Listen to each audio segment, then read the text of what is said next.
I had a chance this summer to attend a workshop out in Provo, Utah, which is kind of a neat place to be in the middle of July. The sun's hot out there and hot. But the focus of the workshop was very simple. How do we engage women, girls, more in physics and the hard sciences? The program is called STEP Up. Where am I over here? How about if I freeze the screen? The program is called STEP Up. It's sponsored by the American Physical Society, Florida State University, and a couple of other institutions. I'm really upset that they don't have chemical engineering on here, but and then same thing on the LSATs. Mathematics, physics, economics, engineering, chemistry. By the time you get down to history, English, political science majors, yeah. We're teaching kids a way to think. More than anything, we're trying to open their minds up to how to solve problems, how to communicate, and how to tackle some of the most difficult problems. Right. You're going to talk content. Most of us are not teaching grad school, at least not full time.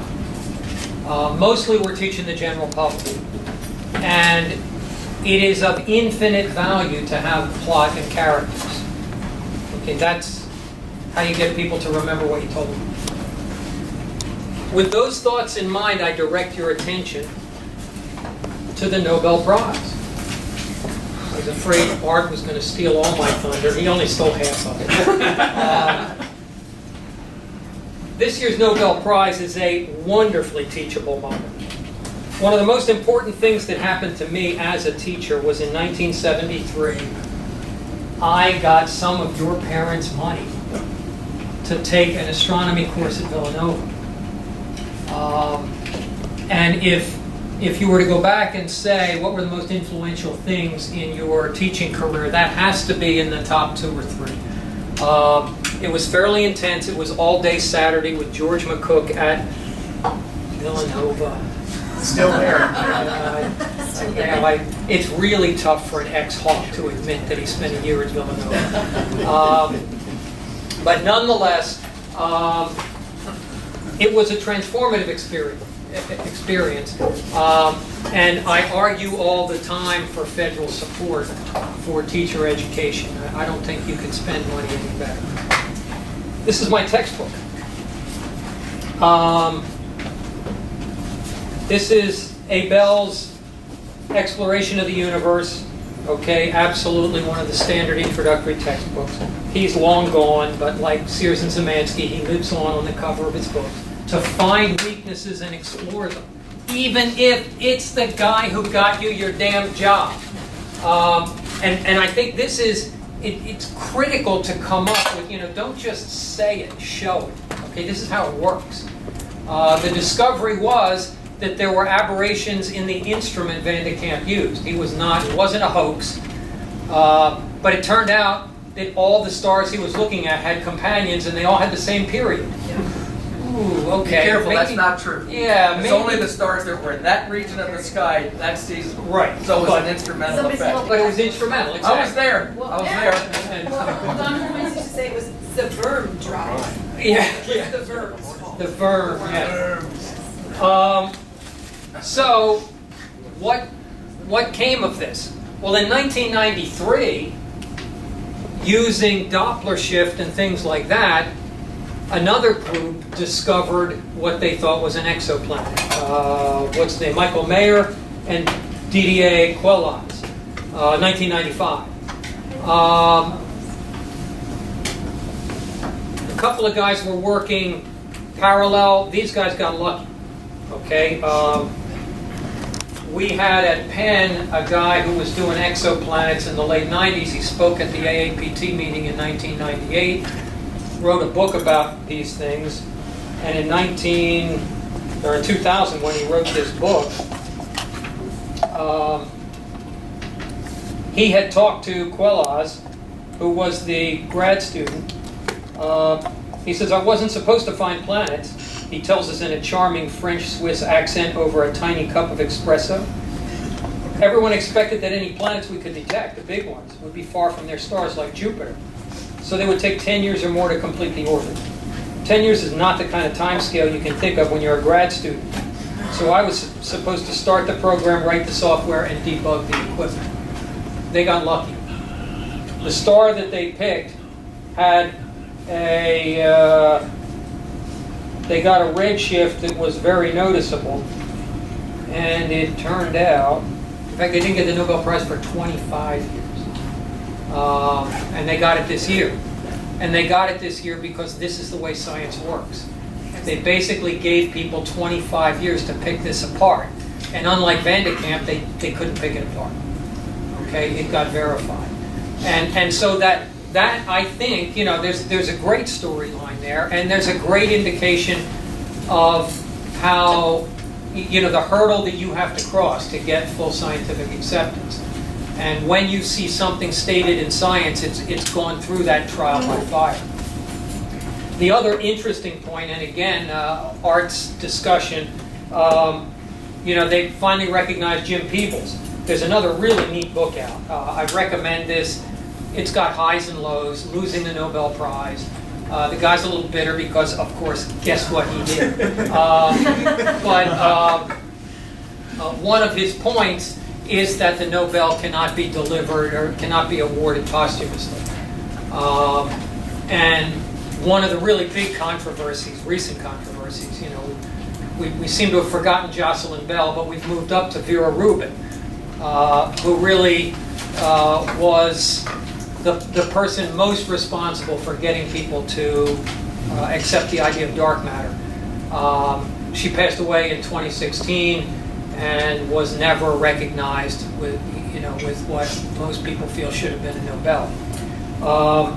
But another person that he talks about in here who has been passed over umpteen times is Jim Peebles.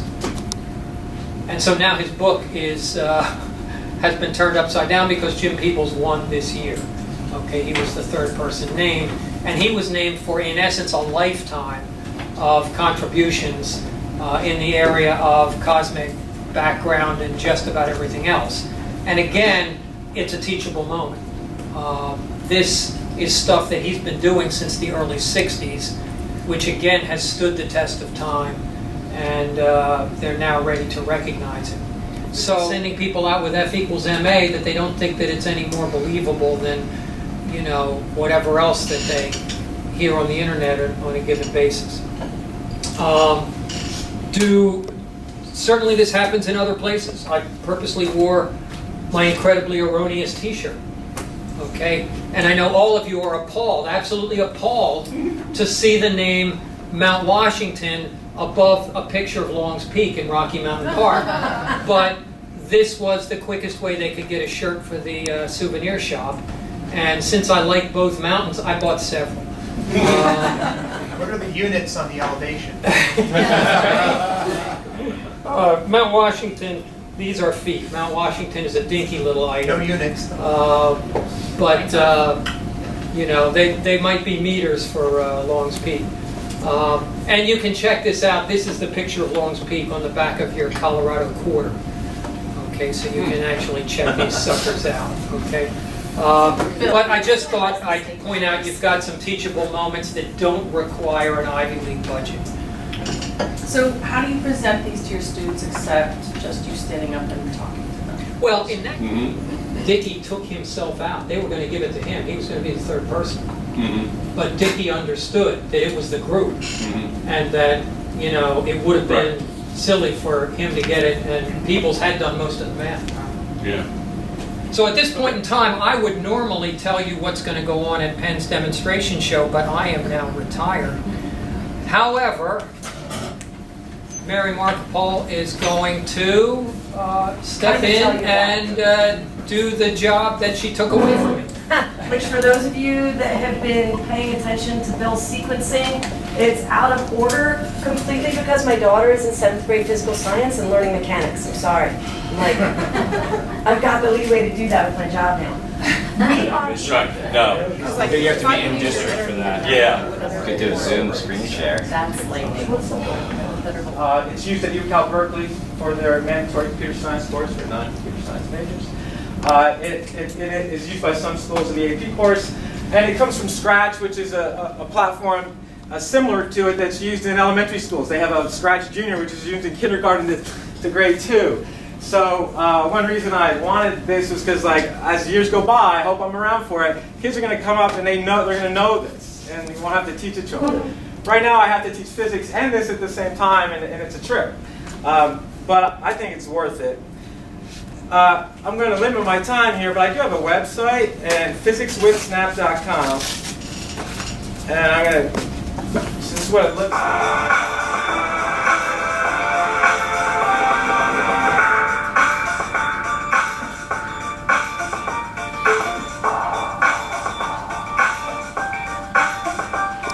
And I went alternate route. And I didn't really have any education experience whatsoever when I started teaching. So I just kind of knew what I remembered off the physics curriculum from learning under Mr. Perry over here for 2 years. But also I knew that when I went to college for Chemie that I struggled with applications of spreadsheets. And that was something that solving problems on spreadsheets has like this additional learning hurdle. For inviting me, and my host John Patani is with me for a couple of years to come. I'm not a physicist, I'm a chemistry guy, so I'm a little outside of where you are. No, you're right at home. Okay, thank you. I had a 20th-year career in the pharmaceutical industry, but the past 10 years I've been teaching at most of the undergraduate level, all the undergraduate level. One comment about the step under, I'm on the board of directors for the Philadelphia Organic Chemistry Club in Penn, which is the oldest independent chemistry club in the country since World War II, and we were commenting that some of the graduate level programs in Philadelphia are almost equal or parity with male and female graduate students. So in the chemistry science, like 20 years ago, there was a woman practicing chemistry was notable, especially if she wasn't like Chinese. You know, American woman practicing chemistry was very few, but you can just put on YouTube, and I'll put my email address there because I hope that this group of people can critically evaluate it and maybe offer some suggestions how to improve it. We've ran it a couple semesters at Hartford College. I ran it at Hartford College in Bryn Mawr where I teach full-time. We've run it at Eastern University where I'm chemistry lab manager. So I'm not going to say too much about it, just it's really simple to understand. And if you could give me some feedback, it'd be really helpful. I'm sure you'll see different things I can't see. I'll put my email address up there while it's running. We still have volume here, right? Yeah, should be. Hey everyone, this is Mr. K. This short video I'm making to show you the setup and procedure for Experiment 2 in Chem 118, Energy and Foods. Here on the bench top are the items you would use in this experiment.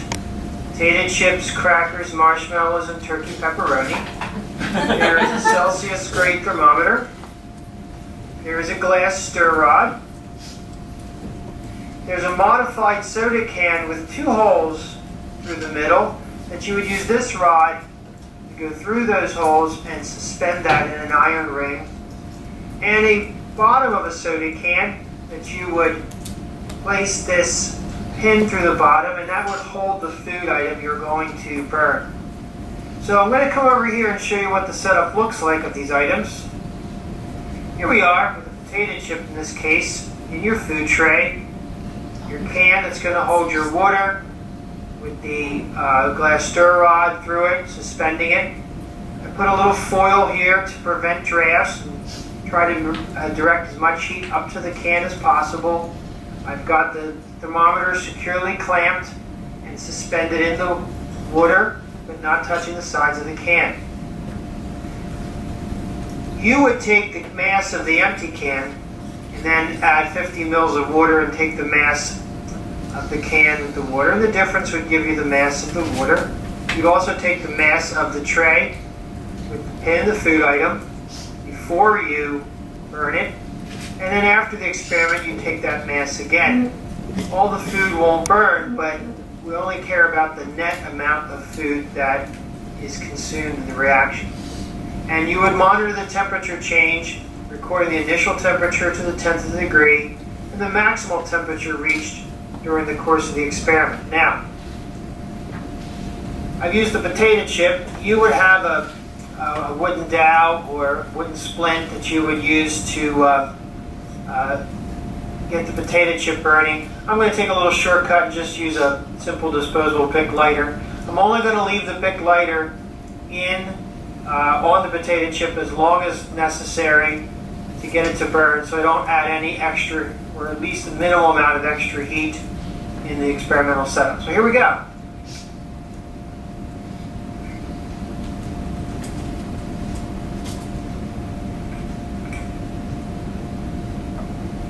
Potato chip burns rather well. Sometimes the pepperoni is a problem. I'm going to show you. So here's one cylinder. Then you'll have a cylinder inside of it, resting. And in between the two cylinders, you'll have a really viscous liquid. Corn syrup works, glycerin works. And then you turn the inner cylinder, left or right, to mix the liquid up. But before you turn it, forgot to tell you, you insert a little bit of dye, and I'll do this in just a second. So you have these two cylinders, glycerin in between, and then you squirt some dye into the glycerin. Then you mix up the dye by turning the inner cylinder. So, have any of you ever unmixed two liquids? Did you know that you can unmix two liquids? Most people don't know this. And I tell my students, how many of you have mixed cream into your coffee, your hot chocolate? Everyone raises their hand. How many of you have ever unmixed by stirring in the opposite direction? Nobody ever raises their hand. Not surprisingly. But you can do it. You can do that with this demo. So let me show you, and then I'll tell you how you can make this for about 10 bucks. I acquired this stuff on Amazon, and if you buy a Quest cell, it's a couple $100. So it's much easier to make your own for 10. So I've got glycerin in between the two cylinders here, and then this is glycerin that's been dyed. So I'm just going to get a little bit of that in a syringe. And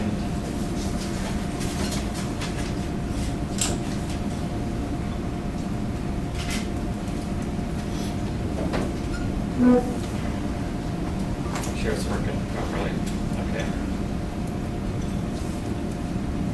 It may be hard for you guys to see this because it's transparent and the dyes, it's just going to be a thin stripe. But if you need to get up and look at it from a different angle, that's fine. I'm going to try to, it's hard for me to see what I'm doing exactly. Is there glue going into this? Yes. How much did I miss? Okay, so there's your blue stripe. And you can do a red one right next to it. And then if you need to get up and look at it from a different angle, you can. And you just go ahead and turn the inner cylinder, and it very quickly mixes the blue dye into the glycerin. And you can turn it, who knows how many times, 3 or 4 times. And then you very carefully turn it back.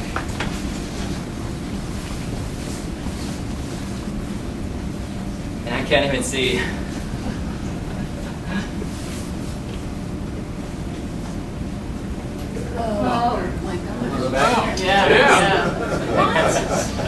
So it's a very surprising demo, but it's very simple. And if you understand a little bit about Reynolds number and laminar flow, you can explain how the demo works. I like to call it the time reversal demo. Anyway. So you can make that by buying these figurine containers on Amazon. And this like 2-inch acrylic tubing that just coincidentally I found fits right underneath this container. And then if you want to, because glycerin tends to pull water out of the air. So if you leave this open on your desk, it's going to accumulate a little bit of water content, which changes the viscosity, and it doesn't work as well. You could just take the top of your figurine container and cap it like so, and now you're ready to go. So anyway, any questions about that? Was going around on TAPL. Some of you subscribe to TAPL. teaching apparatus listserv. And it's called a Galton board. And essentially you've got a bunch of BBs down here in this container, and then you've got a Plinko board right there. You've just got these pegs that the BBs will hit as they fall through. You guys remember Plinko from Price is Right? Yeah. Okay, so there's a higher probability that the BBs will end up straight underneath where they started falling. And there's a lower probability that they'll end up way down to the left or to the right. And if you turn it over, you'll find that those BBs fall right inside of a Gaussian curve. So it's very cool, yeah. Let me pass this around. I want to know what it's called. It's called a Galton board. It's about $30. Galton. Now, would you spell that for me? Yeah. Write it up on the whiteboard. In fact, Yeah. Yeah. No, go ahead, you can write it there. Yeah.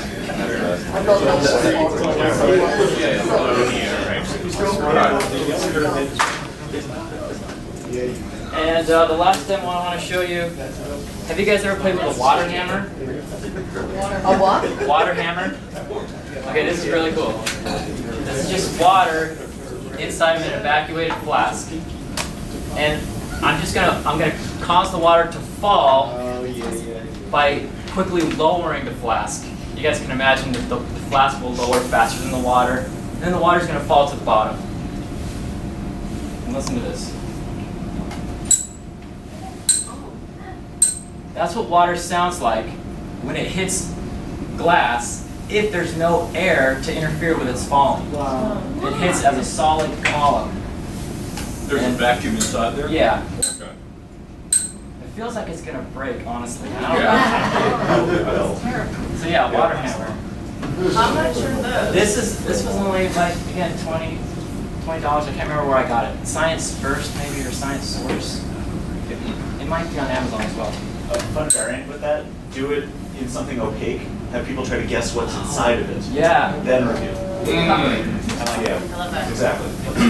An Amazon box, inside the Amazon box. Just like stick your hand in What's it. in there? What's inside the box? Yeah. You gonna get some kind of little like shipping tube or something?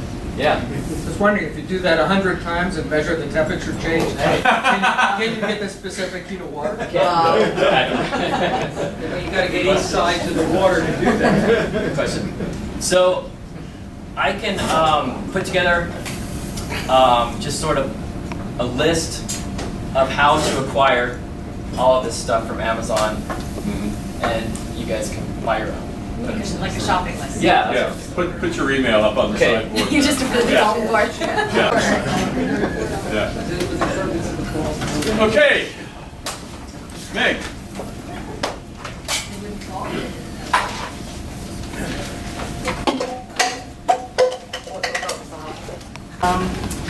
So what I'm going to show you today is what's called a Foutan circuit. It's F-O-U-T-A-N. And I have to say, I tried to do some research on where it got its name, and I can't find it. This was a project that came out of Cornell, I think some years ago. But I had the opportunity to make this circuit at a New Jersey AAPT workshop last year. And so I thought I would, it's really a lot of fun. No end? Oh. Yeah, it's not found, no end here. Oh, no end there. Yeah. Yeah, I mean, I'm figuring it's someone's name, but I couldn't find. We couldn't. Have you tried Googling it? I totally Googled it. Yeah. I don't know, my patience for Google is only so much too. So. All right. Plus there's the whole, they're tracking everything you're writing and everything you're doing. Sure. So I kind of went low tech this morning, and I'm happy to share any of this. I'll put my email address up here. But what is inside of here, and I actually have it taped as opposed to permanent nails. So if students do want to look inside and see the circuit, I was only able to make one of these. So I have used it, I used it this past year, more of a demonstration to get their curiosity as we've been talking about circuits. We talked about simple circuits, and there's just it's a whole circuit of just, it's a series of different circuits. And depending on what switches, so if you can see here, there's bulbs A, B, C, and D, and then there are switches, and as I switch up, there's 1, 2, 3, 4, 5, up through 11. So for 1, 2, and 3, you're just going to flip them up if you want them on, and then these will depend on which way. And so I'm going to just kind of, I thought for this today, there's actually over 30 different combinations you can make with this. I unfortunately don't work at a school that you could do this, but I had someone even mention to me that if your school had an electronics course or just a tech ed course, that you could even have students make these so you have a whole set of them. So what I did is I flipped, this is this is number 1 and 2 to get, we have just light A. And I will say, I've even said to my students, you may want to bring your sunglasses because these two get bright. So I figure out if these light bulbs are in series or in parallel. Okay, so I'm going to do one. So what do you think I have here? Series. All right, so just A and C are in series, right? And how, this is where you can engage with your students. How do you know this? Right, you saw So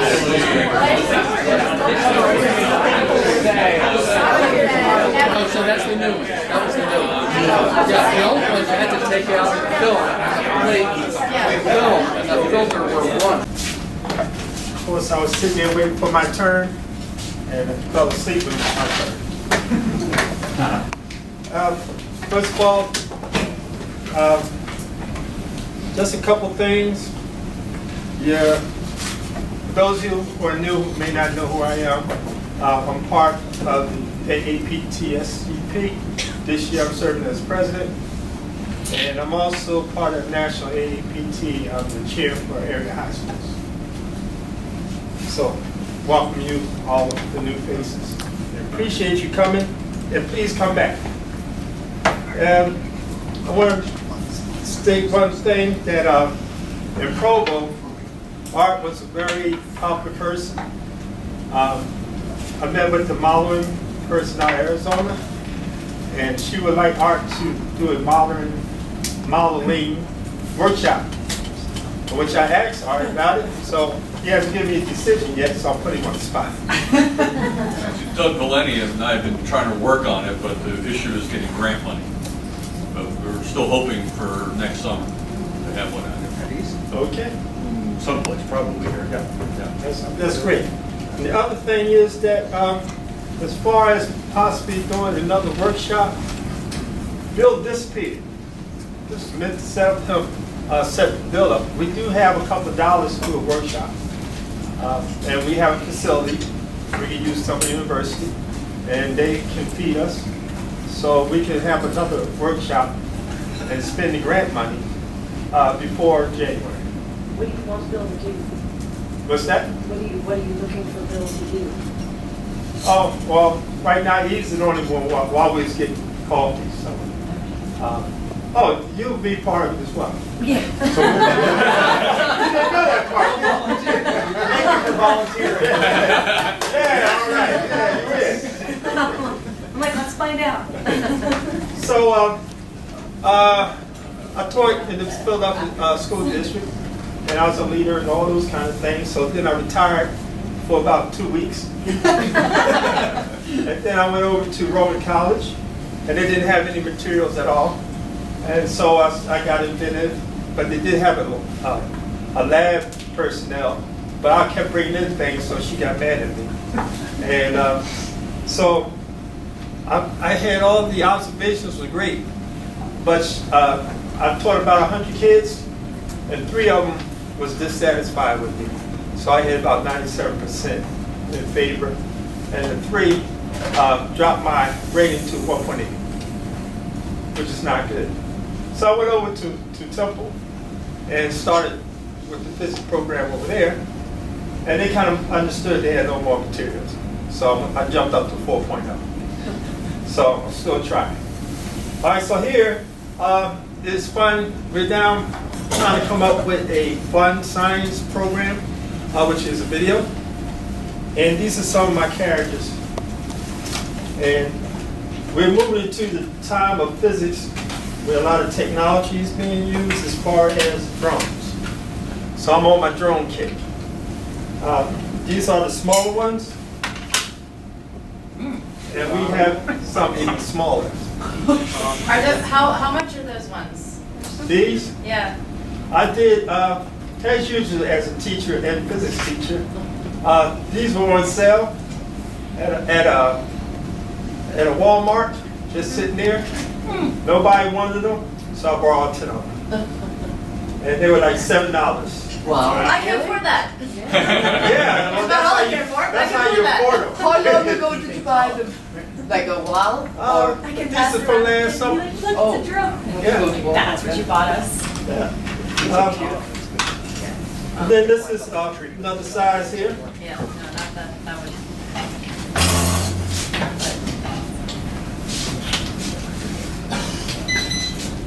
So you go to 1 o'clock, and then you go down to 5 and 7 o'clock, and you hit the drone, and then they're pretty much all the same. Are they programmed not to hit people? Oh, yeah. Well, we'll find out in a minute. And you can do a little bit of kinematics with it. Or just have fun. You know, the Those $7. inertia, and then you do some displacement and acceleration.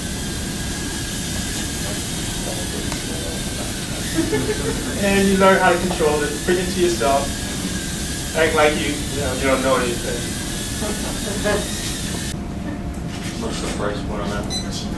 It's more like, hey, Bill. We were just talking about you.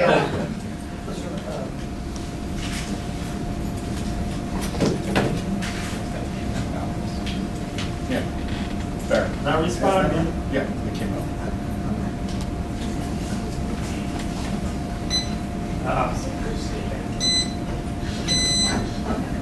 Stays flashing. There you go.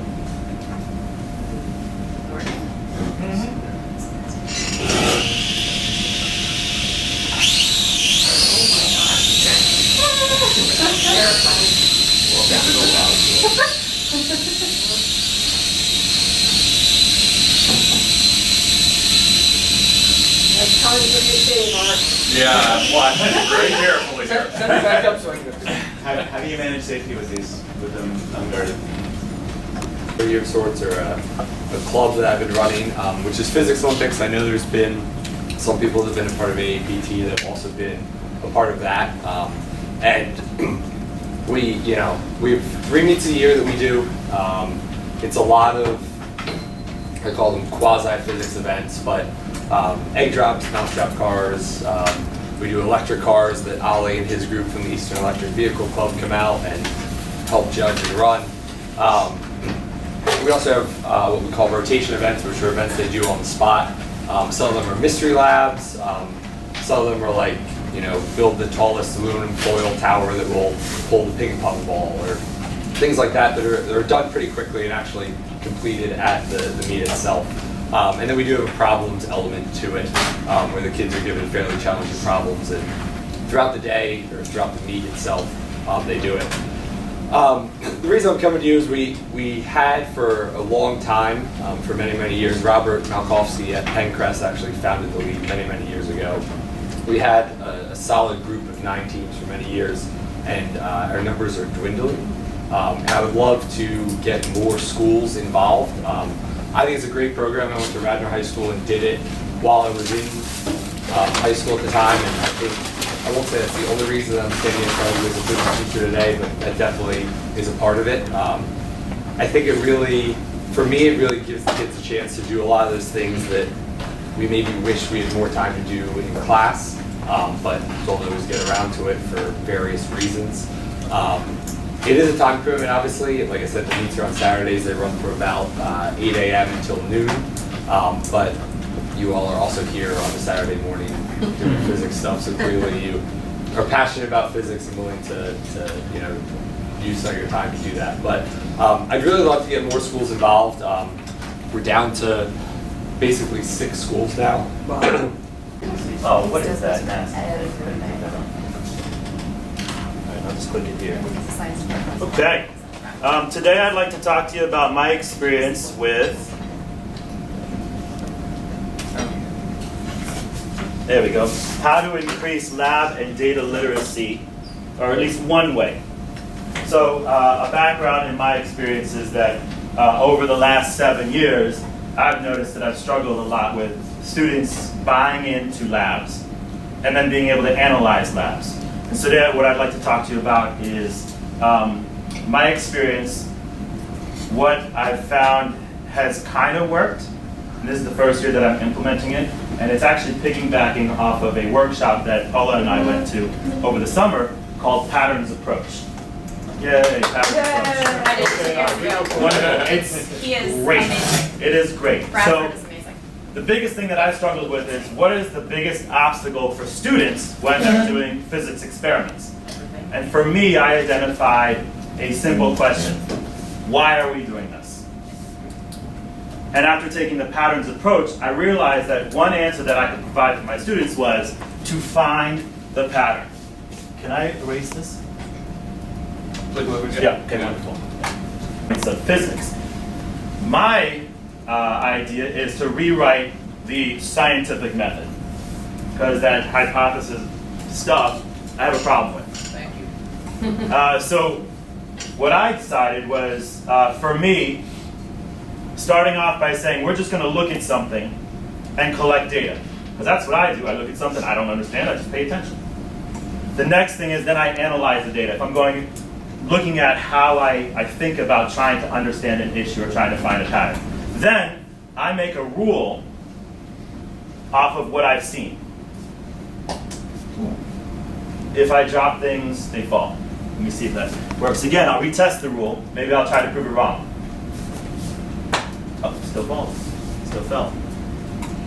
And then if you can't prove it wrong, I tell the students it might be a good rule. And you always state your conclusions, whether or not you found a failed rule or a rule that might work, because failed rules help people not use that rule. We don't want to waste each other's time by continuing to make square wheels that don't work. Someone says, I made a square wheel. It didn't work. So, okay, I won't make a square wheel. Let me try a different shape, maybe a circle. And then finally, we periodically retest the rule when new information becomes available to see if the rule still works. Yes, sir. What's your name? Mark. Mark. I'm Sean. Nice to meet you. All you got to do is tell me yes or no. Yes. Correct. No. Correct. Yes. Incorrect. No. Oh, correct. Excuse me. No. Correct. Yes. Correct. No. Correct. Yes. Incorrect. And I think we got back to the beginning. Would anybody like to try using some of maybe the failed rules that you thought you saw, or failed predictions that he used? So do I give you my predictions of what? No. You just hold it in your mind. You hold it in your mind. Here's the other thing. When you realize that you've made a rule that works completely, you're supposed to go. I thought I had it, but I didn't. Okay, that's all right. That's all right. Can I get another volunteer, please? No, Your name, sir? Mike. Mike, Sean, nice to meet you. Shuffle it up a little bit. Okay. No? Correct. No. Correct. Yes. Correct. No. Correct. No. Correct. No. Correct. No. Correct. Yes. Correct. No. Correct. And I think we got that to it. Okay. Okay, so somebody has a rule that did not get proved wrong, that they're making predictions from, and it might be a good rule. Did I hear any other gasps? Not yet. One more time, sir. Mr. Mark, would you like to try to get through the deck without getting? naked through the streets thing. Give it your best shot, and then I'll tell you what's going on. Go ahead. No. Correct. He said no. Correct. Yes. Correct. No. Correct. No. Correct. Yes. Correct. No. Correct. No. Correct. No. Correct. No. Correct. And I think we got that good. Any other gasps? Okay. Yes, sir. What rule did you have that's kind of working? Even numbers with X's are yeses and the rest are no's. Okay, so that's one rule. Now I have another 8 cards that has 5 through 8 with X's and O's. And what I like to do is I like to have a rule that's different than this one. Students are thinking even X's, yes, anything else, no. And then I'll mix it up by saying maybe 5s that are O's are yeses as well. And so they retest when they say no to a 5-0. My rule's wrong, I need to retest and redo it. Okay, so the students get an opportunity, and then I ask them to sit down and to write out their steps in their head that they were doing and how it aligns with my new scientific method. And this helps them understand at the very beginning that physics is about trying to find patterns and understand as well as make predictions using those patterns. The next thing we do, it's all front-loaded. I have not even once spoken about displacement yet. Not once. There are 4 labs to do. And we're trying to find the major pattern in physics that these students will be using for the rest of their high school physics course. So the first thing I asked them, the first thing I asked them to do is to find the pattern between the period of a pendulum and the angle the pendulum starts at. And we do this together, that's why I call it Lab 0. I've got one pendulum hanging from the ceiling with a certain string length and a tennis ball.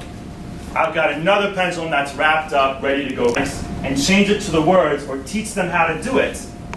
They can understand it much better. So this sentence right here, we already know that tau is the period of the pendulum. We've got the period of the pendulum is 3.32 seconds. And I say, what does this mean? And we talk about it.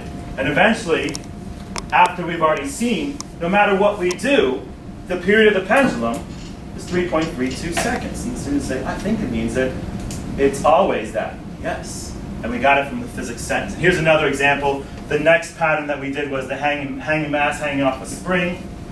Increase the mass, spring stretches. And this is the equation that we got, L, which represented the length of the hanging spring. And I tell them they have to be super explicit, super detailed when they define their letters so that it's not just the length. It's the length of a hanging spring, and then M would represent the mass hanging their respective data on the same graph. I told you I had another pendulum hanging here. We do it again. The pendulum string length is different. We get a different set of data. And I probably have a minute. Right now, so they're having issues. Yeah, okay, all right. And Ryan Backey is our secretary. You've been getting emails from him. You probably heard maybe we've had problems with our email server, so it's another reason why I'm being sure I collect emails here, because I wound up having probably the best compilation of active emails. I want to maintain that. And then, of course, we have the members emeritus, Bill Berner back there, and what would a AAPT meeting be without Barry Sherman? So Barry, section rep, and everything else. So Retirement. sorry. You know what would help me? I know most of you in the room. Why don't we just go around quickly, your name and where you're from, or where were you from? So Barry, formerly Westtown School, and then a couple other places. Laura Williams, Bodine High School in the Philadelphia School District. Amber Villanova. Deb Skapik, Friends Central School, Delaware County Community College. Jack Goldauer, Baldwin. Mark Barron, Sun Valley High School. Paul Miller, Abraham Lincoln High School, School District of Philadelphia. I'm Rob Garcia, brand new teacher at Lincoln High School also.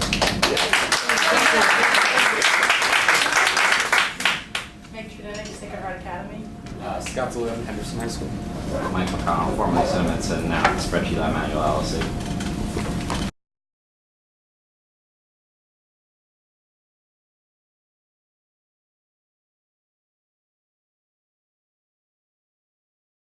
Well, with superconducting wires, you're going to get extreme current. Right. A lot of infinite currents or high current. You're going to take a picture of this crude. Yeah.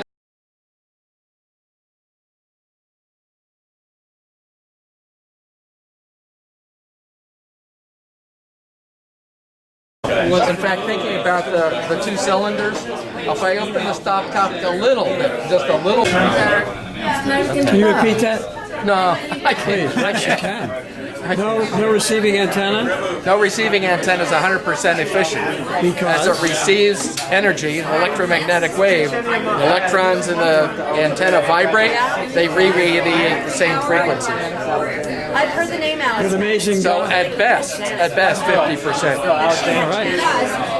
I did not touch that. Out of the saxophone is a small fraction of the energy that's still in the horn vibrating.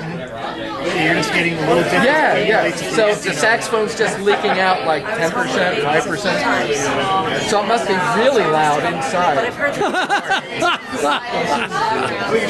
Violin string, it's the same thing. They're all the same thing. It's only and now we're charging it. I can feel it's not going up. Why isn't it going up? Finally get it to 6 volts. And then discharge it. So this is much more useful learning than that because you feel. Come on, get it up to 6. Get it up to 6.